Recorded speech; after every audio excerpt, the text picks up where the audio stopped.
সময়টি হলো তখন বর্ষার কাল। বর্ষাকালে সব কৃষকরাই তাদের নিজের জমিতে বিভিন্ন কাজকামে তারা ব্যস্ত হয়ে পড়েন। কৃষকরা যখন ধান খেতি করার জন্য যখন তাদের জমিতে ট্র্যাক্টর দিয়ে যখন চাষ করতে থাকে, তখন এই জমি থেকে বের হয়ে আসা বিভিন্ন পোকামাকড় বা ছোট ছোট মাছ ব্যাঙ এগুলাকে খেতে উড়ে চলে আসেন ঝাঁকের ঝাঁক বক পাখি।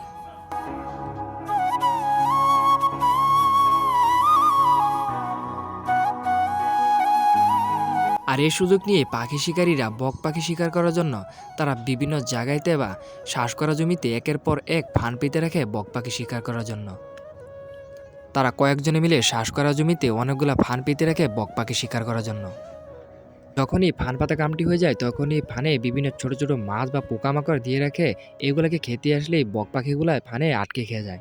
তখনই ফান পাতা হয়ে গেলে শিকারি এখান থেকে চলে যায়।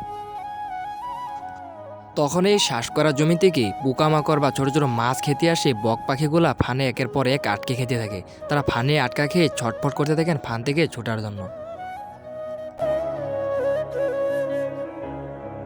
আর এদিকেও ক্ষেতির কামটা পুরাপুরি শেষ হয়ে গেলেন। তাই তো এবার ক্ষেতিগুলো একের থেকে ১.৫ মাস পর অনেক কিছু বড় হয়ে গেলেন।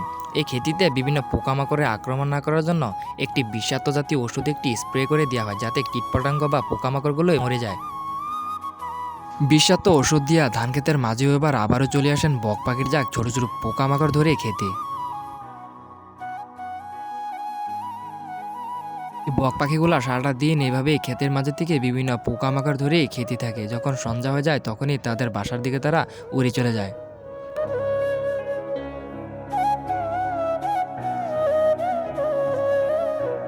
পোকামাকড় মরা ওষুধ দিয়া ধান ক্ষেতের পোকামাকড় খেয়ে বক পাখির জাগটি এবার পুরাপুরিটা শেষ হয়ে গেলেন।